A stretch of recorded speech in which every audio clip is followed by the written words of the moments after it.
Innovative plastic waste management initiative gains ground in Madagascar. Away from Africa, EBRD warns of slower growth in Southeast Europe amid U.S. competition.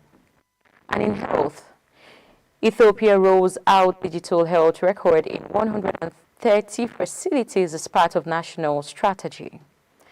And in business, IMF begins talks with Kenyan over new financing program amid rise in debt. And finally, in sports, South Africa to host the majority of World Cup qualifiers at home after Zimbabwe venue changed. And now the news on phone. The Development Bank of Nigeria has convened stakeholders, entrepreneurs, and policymakers in Abuja for its 2025 annual lecture series with a central theme, positioning Nigerian micro, small, medium enterprises for growth in dynamic policy environments.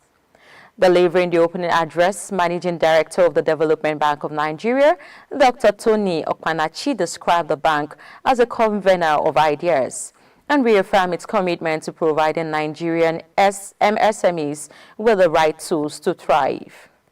He highlighted the more than 1.1 million enterprises have benefited from DBN's partnership with financial institutions, sustaining jobs and building dreams across the country.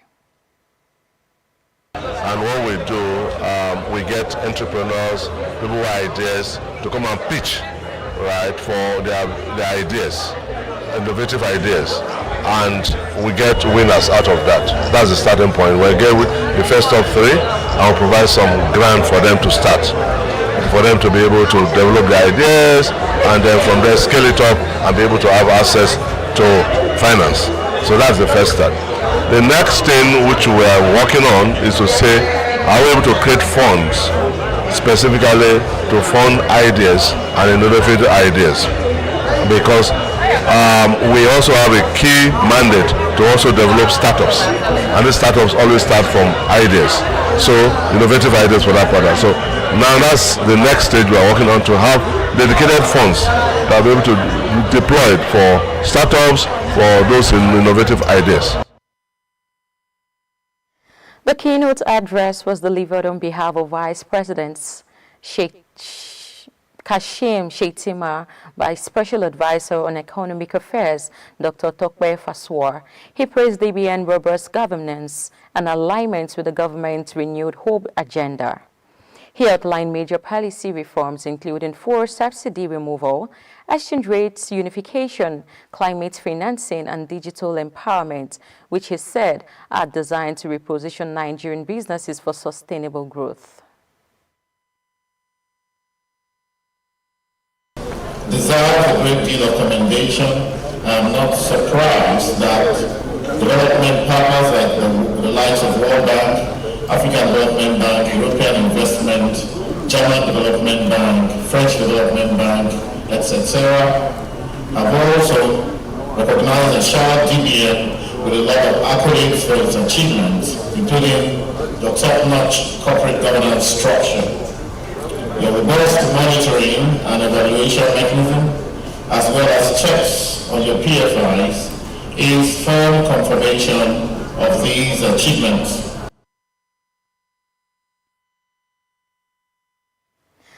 Another keynote came from Flora Mutahi, the first female chairperson of Kenyan Private Sector Alliance.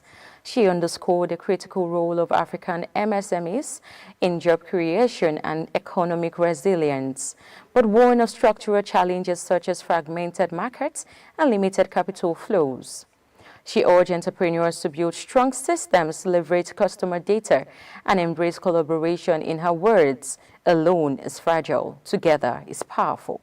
Well, what we need to do is to learn it. You know, don't wait for government to come and disseminate. We're living in a knowledge economy. There's a lot of knowledge out there. If we actually just went out, even on YouTube and all the free internet places, there'd be a lot to learn. And then begin to apply it. Don't wait for a perfect day. AI is already being used, but I want to argue that a lot of us are using AI just to reply mail and to send good messages. Let us see what we can do to do exactly what we do in business. Look for your customer, understand the customer, aggregate it. So it's really about learning and using without fear.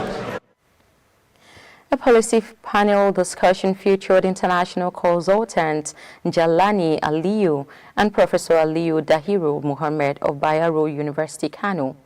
They examined the importance of scaled-up funding, risk-based regulations, and infrastructural support for small businesses. Jelani called for collective effort, urging Nigerians to rise beyond incremental progress and aim for global competitiveness.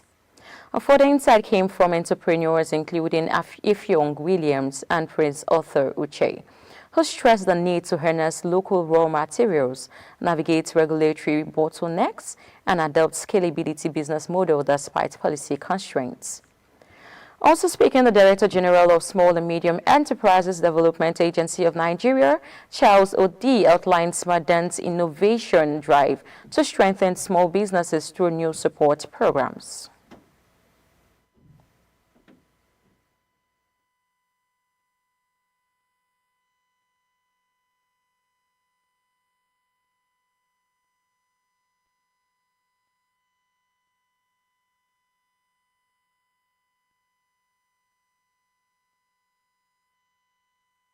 All local governments in Nigeria, and we're giving those clusters and cooperatives funding at zero interest. We give you the 100 naira, for instance, or you pay back the same 100 naira. But even what is innovative about it is that a part of the funding is grants.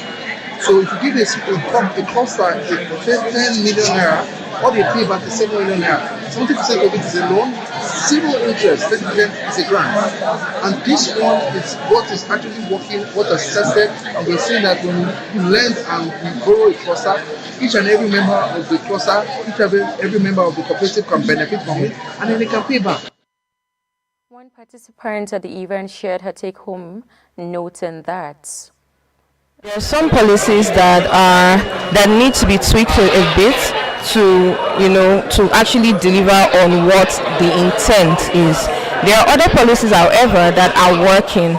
However, I think where the major problem is these policies are not being translated to the people that actually need them.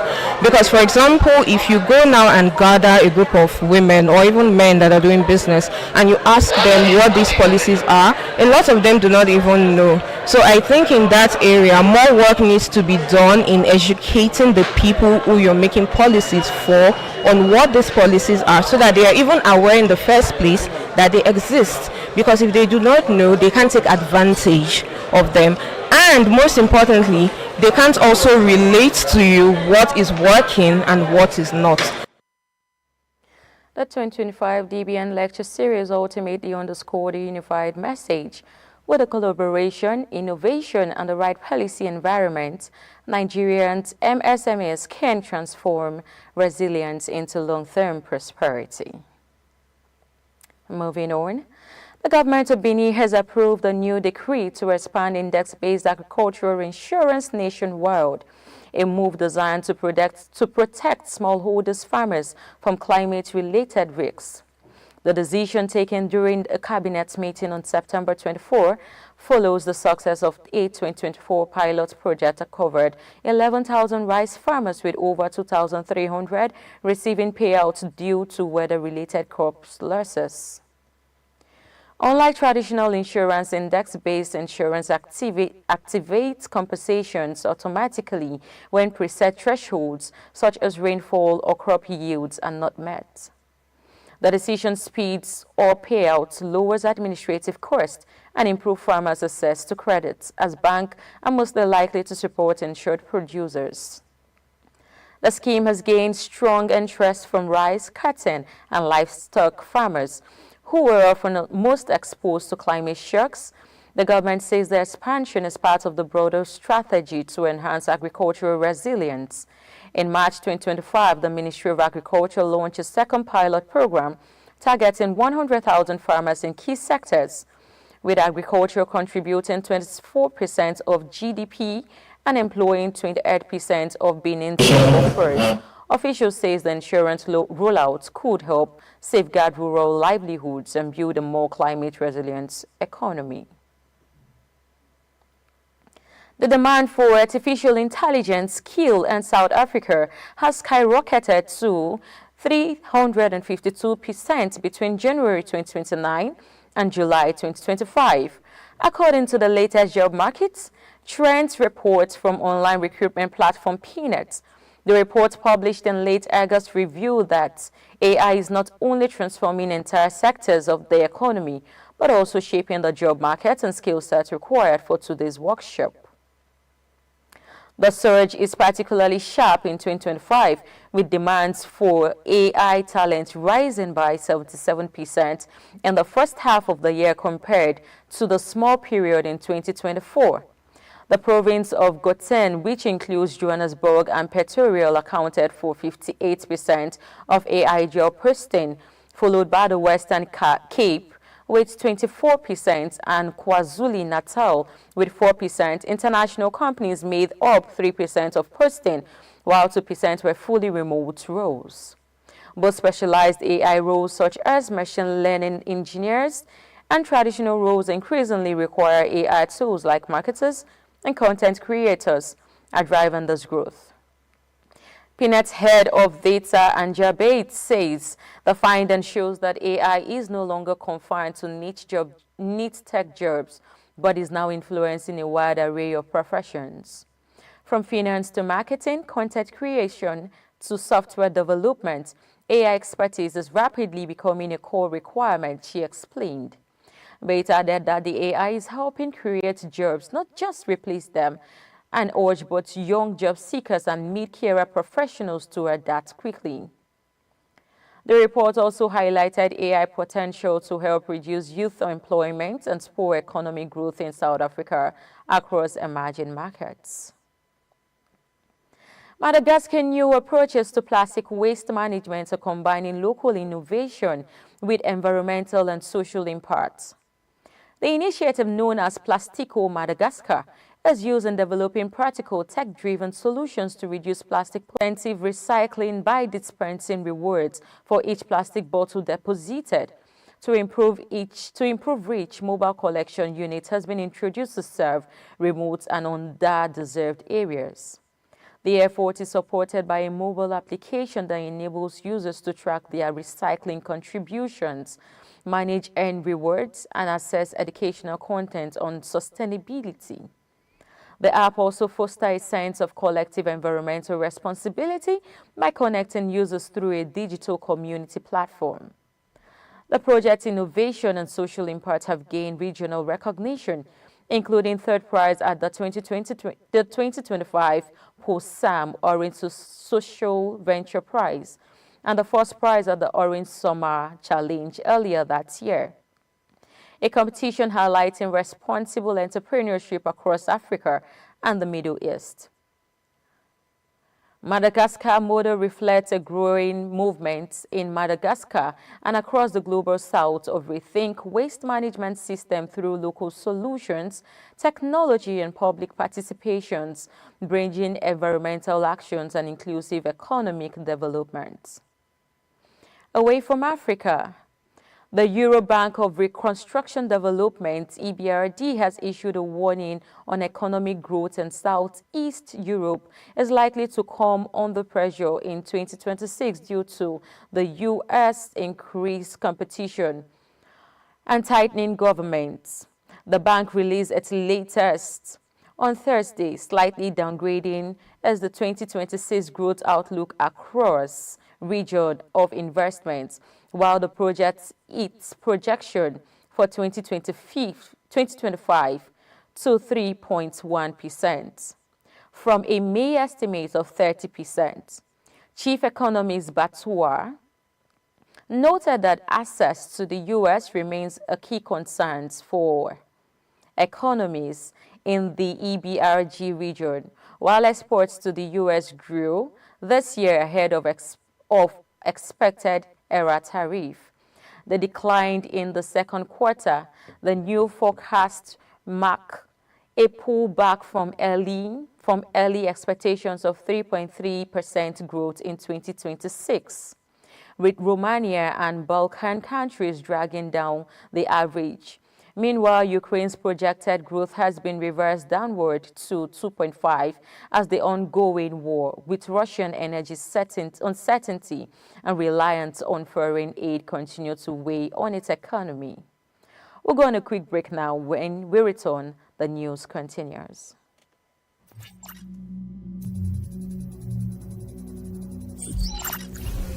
Robotic Process Automation, RPA. RPA is about automating repetitive tasks that typically require human intervention, whether it's processing invoices in the finance sector or automating customer service interactions. RPA is transforming how businesses operate. The benefit? Employees can focus on higher value tasks, while software bots handle the mundane stuff. However, RPA implementation comes with high upfront costs and requires maintenance. The RPA market is expected to grow from $1.89 billion in 2020 to $13.74 billion by 2028. But companies must balance automation with potential job losses.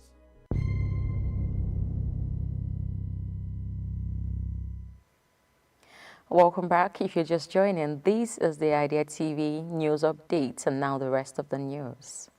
In health, as Nigeria joins the world to celebrate this year World Pharmacist Day, the Pharmaceutical Society of Nigeria Ogun State Chapter has called attention to the vital role pharmacists play in strengthening public health systems. Speaking ahead of the celebration, State Chairman of PSN, Farm Oyesunola Ogunuga, described the theme as a timely reminder of professions' relevance beyond just dispensing medicine. She explained that pharmacies are accessible health care provider who give trusted advice, prevent harmful drug interaction, administer vaccines, manage chronic illnesses, and lead health campaigns. She emphasized the need for stronger government and stakeholder support to allow pharmacists to fully maximize their skills. She urged policymakers to strengthen partnership across the health sector, stressing that doctors, nurses, pharmacists, and other practitioners must work together as a cohesive team in the patient's best interests. She also highlighted the contributions of pharmacists in Ogun State across community, hospital, industrial, academic, and regulatory practice. From safeguarding patients against counterfeit drugs to producing quality medicine and training futures professionals, Ogunuga said pharmacies are central to building healthier communities. And in business, an International Monetary Fund mission has begun a 2-week visit to Kenya.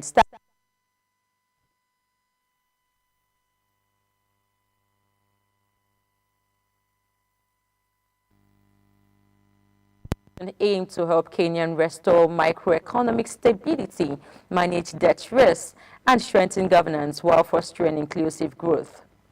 The talks comes as Kenya's debt level hit 63% of GDP at the end of 2024, significantly above the 55% sustainability threshold. The IMF now projects debt to rise further to 68.3% in 2025. The mission will assess options for a new funding package, likely targeting debt repayment support and budgetary reforms after Kenya abandoned the 9th view of its previous IMF program early this year. Kenya's original $3.12 billion IMF-backed program, launched in 2021, expired in April 25 after delays in reform implementation, partly due to public protest over tax hike in June 2024. Although the World Bank maintains a positive outlook for Kenya's economy, it warns that failure to meet fiscal targets could increase debt risks and also slow private sector-driven growth. The IMF forecast economic growth at 4.5% in 2025, rising to an average of 4.9% through 2027. And in sports, South Africa will play 7 of their 10 FIFA World Cup qualifying matches at home following Zimbabwe Football Association's announcement that their penultimate Group C match against Bafana Bafana will take place at Moses Mabhida Stadium in Durban. This adjustment comes amidst ongoing stadium bans on Zimbabwe due to safety concerns and have forced the Warriors to host home fixtures outside their countries. Previously, Zimbabwe utilized venues like Orlando Stadium and Moses Mabhida Stadium in South Africa for their home games, but explored moving to fix against South Africa to Botswana to better accommodate fans. Zimbabwe is currently at the bottom of Group C with just 4 points. Having little at stake in the upcoming fixture, South Africa lead Group C with 17 points, 3 ahead of second place Benin and 6 points clear of Nigeria, with 2 matches remaining. However, the team faces uncertainty over the eligibility of midfielder Toboho Mukwana, who may have been suspended due to yellow card accumulation. And that's all we have for you at Idea TV News Update. But before we go, here is the recap of the headlines. The BENIN annual lecture calls for stronger policies and supports to position Nigerian MSMEs for growth. Benin expand climate insurance scheme to protect farmers. Demand for AI skills in South Africa surges 352% since 2019 report finds. Innovative plastic waste management initiative gains ground in Madagascar. And away from Africa, EBRD warns of slower growth in Southeast Europe and US traffics and Chinese competitions. And in health, Ethiopia rolls out digital health record in 130 facilities as part of their national strategy. And in business, IMF begins talks with Kenya over new financing program and rising debts. And finally, in sports, South Africa to host majority of World Cup qualifiers at home after Zimbabwe venue changed. Do not forget to follow us across all our social media platforms at Idea TV. I am Miracle Obi. Thank you for watching and enjoy the rest of our programs.